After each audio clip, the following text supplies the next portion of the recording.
Oh, saman trees. That's frightening.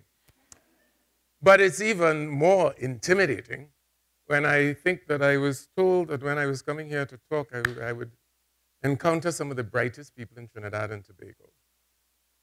And I'm disappointed. But this has been quite intimidating. Thinking about this talk, trying to focus out of the many things I do to try and decide what to say. And on Friday morning, I was still struggling with it. And then someone sent me a little text message. Have you heard about Maloney? I hadn't. So I got on to the web and checked it out, to my horror. And everything else that I wanted to talk about went out of my consciousness because I couldn't deal with it. I'm not like Werner. I can deal with some things. I don't have to get on stage in Parliament and so on. But it was hard. And I knew I couldn't talk about anything else. I couldn't talk about anything else but Kiana Kamabach, killed at age 6, raped after she was killed. Kiana Kamabach, living in Maloney Gardens in East Trinidad, a place where I was pastor for 8 years and thought I had done something. And you know what really hurt me? When I realized that Jacob Monroe, 1-year-old, had been killed a few days before, and it had been in my consciousness, I'd heard it, but I just brushed it aside.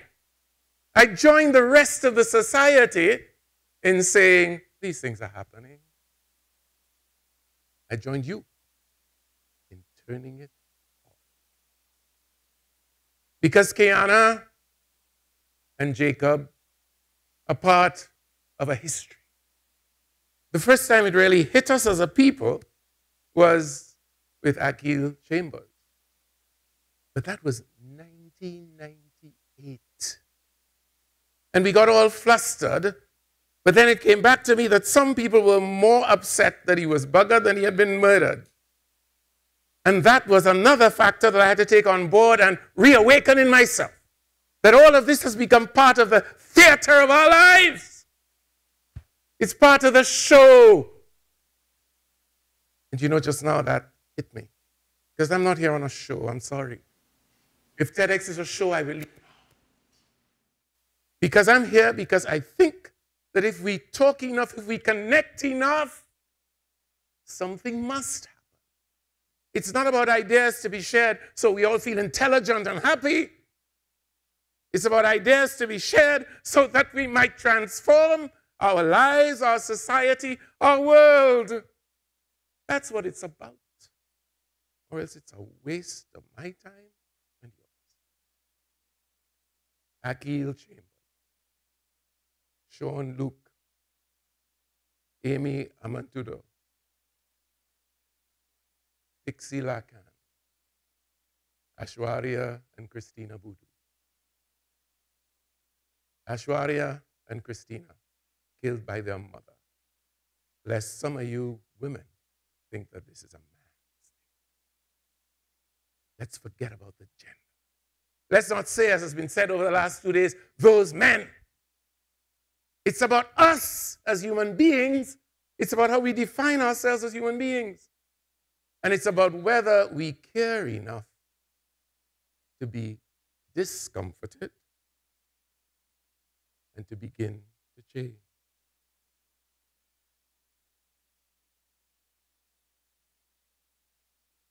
Sean, Kiana, Aki.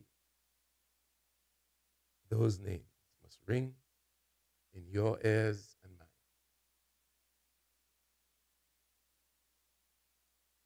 This is not only about Trinidad. This is about the world. Huh? Because you will remember 2 years ago, the Connecticut slaying. A few days ago, we were told that in Syria, children are being targeted and killed because the next generation must not be born or live. That's the world in which we live. In the Central African Republic, in the Democratic Republic of the Congo, in Brazil, children are being killed. It's not about us. So let's not get onto a self-pitying mode about how bad we are. It's about who we are as human beings, all of us. A friend of mine, and I call him a friend because in reading him more and more, I feel closer to him every day. Abraham Joshua Heschel, Jewish scholar and writer and activist. A man who not only took on the Holocaust and wrote extensively on it, but also stood side by side with Martin Luther King. And in coming to his own moral clarity, he coined the phrase, some are guilty, but all are responsible. Some are guilty, but all are responsible. And I've walked with that, I've made it my own, and I felt good about it, and I felt responsible. And I thought that was great, a great place to be, a good ethical perspective. But you know, Guyana's death threw me off because I realized that responsible is not enough. Responsible is not enough. A lot of people feel responsible. A lot of people will tell you, I am responsible. Every minister of national security in this country has said, I am responsible. But you know what? When we say some are guilty, we absolve ourselves. We don't have to do anything because they are guilty. All we have to do is hang them. But I want to suggest tonight, this day, and I am taking this with me for the rest of my life. All are guilty. Some are responsible in the sense that some are able to respond. They have a capacity to respond. They have at their disposal the tools of response. But whether they really understand guilt or not is what in fact keeps them where they are and keeps our world enthralled. Because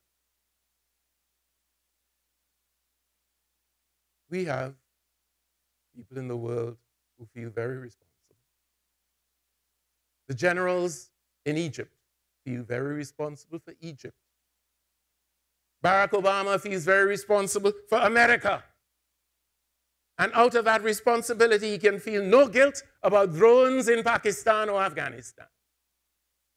The generals in Egypt can feel no guilt about what happens on the streets of Cairo. And worse will happen precisely because they feel no guilt. In Trinidad and Tobago, our politicians feel very responsible. You've given us that responsibility, and the mandate is ours. Ha! But let me just hear one of them say, I am guilty. None. And it's because we do not acknowledge our guilt that we remain where we are as a people. What are you guilty of? And by the way, I'm not preaching that. This is not a sermon. I'm not trying to bring you to a point where you will come and kneel before me and ask my absolution. Because absolution is not in words anymore. I can't absolve you with words. That's nonsense. God, I hope you understand. The absolution is the absolution of deeds. It is what we do that will absolve us. And as we take our guilt into ourselves and allow ourselves to identify clearly, and that identification of our guilt must begin with ourselves. So what are you guilty of? Can you acknowledge that? Are you guilty of not doing something that would have made a difference to how other people responded? Some of you marched at that Justice for Children. Justice March. What did you do afterwards? You felt good. I watched. I wasn't there. Wasn't able to be there. But I watched the footage. And as all marches in Trinidad, it's both serious and enjoyable. It's great theater. But what have you done since then? Wherever you are in the world, you are easily seduced into thinking that you can do something that you do with other people that sounds nice, that gets good footage. And then you leave it there. That's the spectacle. That's the show that so many of us are involved in. What are you guilty of with your own children? What are you guilty of in allowing certain things to happen? I know people in my poor communities who are looking out for any chance to give their child one up on other people. And some of those chances come out of the shows that we put on for children. And at those shows, our girl children become spectacles. And we dress them up to look like little women. And then we wonder why the men get crazy ideas. I know some of you will say, hey, that's an excuse. I'm not excusing the men either.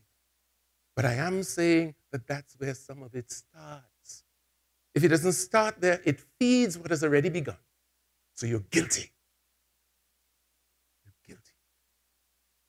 When you hold a mother who has children at home in your house so that you can have a party, and when she says, I have to go home to my children, and you say, sorry, you know, but tonight my guests are coming. And she gets home at 12 o'clock rather than at 5 or 6. You are guilty. My friends, I'm very, very concerned, not only about making you feel guilty, but about inspiring your guilt to action. But there's one aspect of this that I want to keep in my own mind and heart for a long time. Kiana Kamabach's body was stuffed in a barrel in her own home for 3 days. The stench is what drew them to her. But I still can't get the question out of my mind. How did it take so long? How did it take so long? And I want that stench to remain with me. When I told somebody that I was moved by this stench, they said, oh, you don't mean stench. It's aroma. And I immediately knew that one of the things I had to bring to this was the way in which we so easily find our own comfort zone and stay in it. Hey, friends, remain stink for the rest of today and for the rest of your life. Keep the stench. Because that is the only way you will know what is happening, not for Kiana Kamabach, but for the whole society. The whole society stinks. Because that's what the word corruption is about. We have made corruption into whether people thieving money or not. But the word corruption has to be associated with death. It has to be associated with the death of this society. And unless we find the stench, and that is where this incident draws us on, we hide in the stench. Some of you are hiding it because you can continue to make your money. People don't want us to know what's really going on because we might just decide to look for where the stench really coming from, which will lead us into their backyard. But let's keep the stench alive until we create something new. Because you do not deal with corruption by fixing it. The only way you deal with corruption in all its forms is by getting rid of it. You've got to move it out. We've got to dare to continue to dream of a new society. And we must understand that that new society is not about whether or not we vote the right people in. Sorry, folks. I hope you learned the lesson of that a long time. The new society must begin with you and me. And I've said to the politicians, I am only voting for the politician who shows me by what he or she has done out of office what he will do in office. And not buying any cat in bag anymore. So, we have to do the work, you and I. The real challenge with our children is whether each of you can leave here today feeling so guilty that you impose a sentence on yourself. Huh? A sentence that will be hard, a sentence that will demand things of you, a sentence that you will stay with, not because the prison commission has put you in a maximum security prison, but because you yourself are determined to do what must be done. Small or great, to do what must be done. So part of the sentence is faithfulness to the work. Faithfulness to the work. And I hope that out of everything that happens on TEDx, that you will find at least one thing that you can pledge to do that you will be faithful to. At least one thing. And don't give up on it just because you get tired. Tiredness is part of the thing. Go and sleep and wake up and keep on with it. Because we must remain faithful to some of the things. Because I am convinced, after all these years, that the change that must come in my society and in the world will not come in my lifetime. Some of you foolishly believed that Barack Obama would begin that change and maybe affect some of it. He's done some good things. But it's not going to happen in my lifetime, or maybe even in his. But if all of us, through the generations, remain faithful to the vision and the dream, then we have to trust, not the higher power, whatever we call it, but just trust the higher power that is within us to see us through. And so, my friends, feel guilty for the rest of you. And change will come. Change will come. Children will be saved.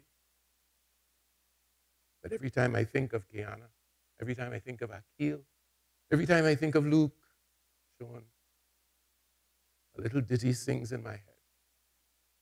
How many more must die? How many more? Let me hear you. How many more must die? How many more? How many more must die in La Trinity? How many more before we settle children